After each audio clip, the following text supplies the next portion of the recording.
ดีพ่อแม่พี่น้องเบิดสุขสุขคนมื้อนี้แม่นมาพบกับบ่าวจิ๋วคือเก่าบ่าวจิ๋วจะได้เดินทางมาฮอดบ้านหนองวิไลเมืองหนองแพงสะวรรณเขตพี่น้องไปเบิ่งวิธีเขาจัดกิจกรรมก็คือ2กิจกรรมหนึ่งก็คือวันสร้างตั้งเมืองหนองก็คือครบรอบ40ปีพี่น้องนับแต่ปี1984จนฮอดปี2024พี่น้องแล้วก็ว่ากิจกรรมที่2ก็คือเป็นวันเฉลิมฉลองเป็นปีเปิดท่องเที่ยวลาวอยู่ที่เมืองนองแขวงสะวรรณเขตพี่น้องเชิญไปเบิ่งนำกันพี่น้องเบิดสักครู่สักคนว่าเป็นจังไดวิธีจัดกิจกรรมเบิกบานมวลซื่นพี่น้อง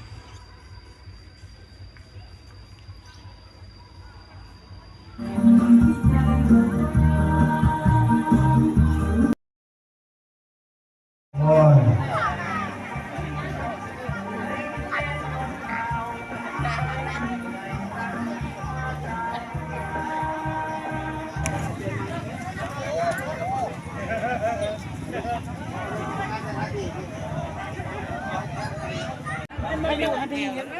ไม่เร็วไม่เร็วเอาผู้ใหญ่มาดิเอาผู้ใหญ่มาดิถึงแล้วเหรอนี่ไปเพิ่งงอนกันมันชื่อแค่อยู่นี่ผู้หญิงค่ะเราได้มีการปรับปรุงปรับเปลี่ยนมาในใหม่การจำสมัยเราสิ่งนั้นได้แสดงสดใสมาถึง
ภายในแฝงก็คือแฝงต่างแฝงต่างประเทศที่เขาร่วมในงานมีความหมายในความสุขเชยและต้อนรับ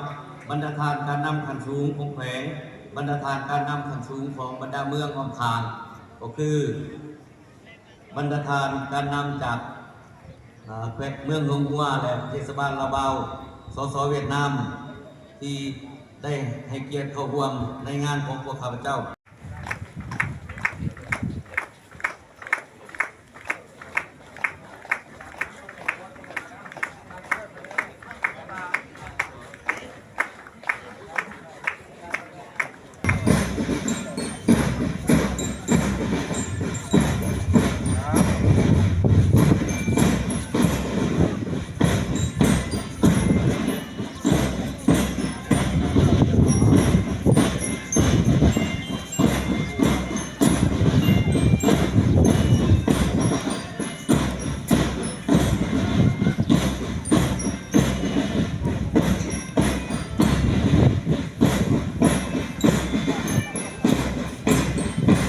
ถือว่าก้อนกำลังที่2ในก้อนกำลังในของที่วัฒนธรรมสังคม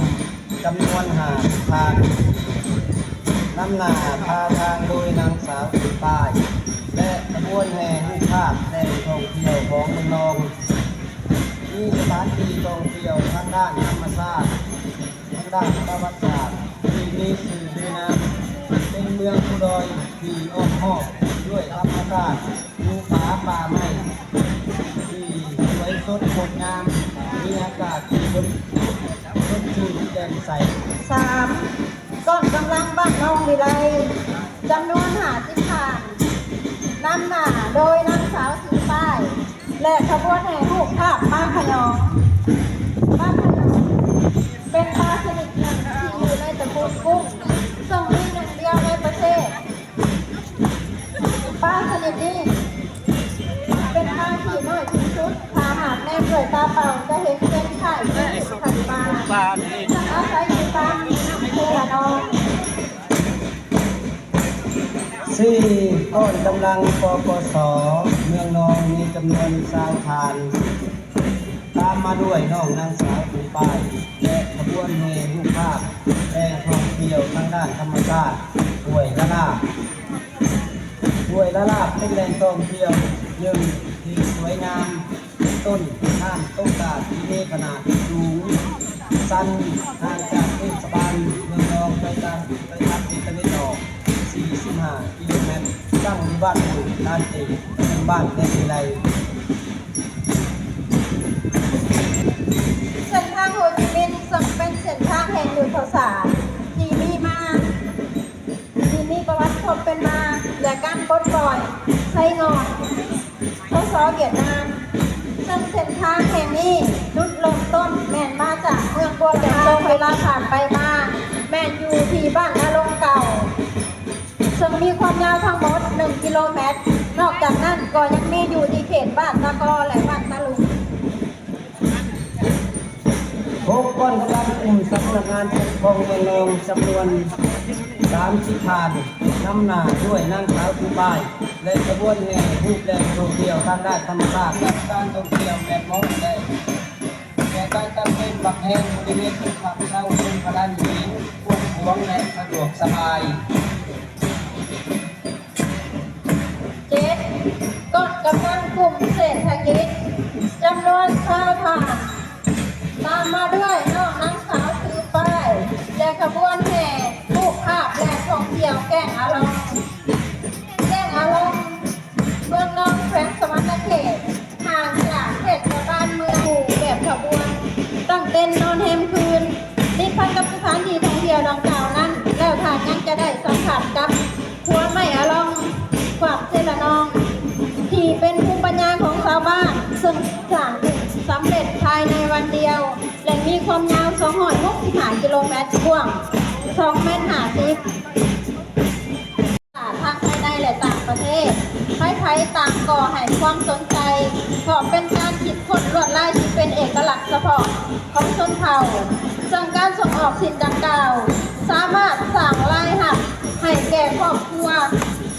หลายร้อยล้านกีบต่อปีเฮ็ดให้ครอบครัวจำนวนหนึ่งลุกพ้นออกจากความทุกข์ยาก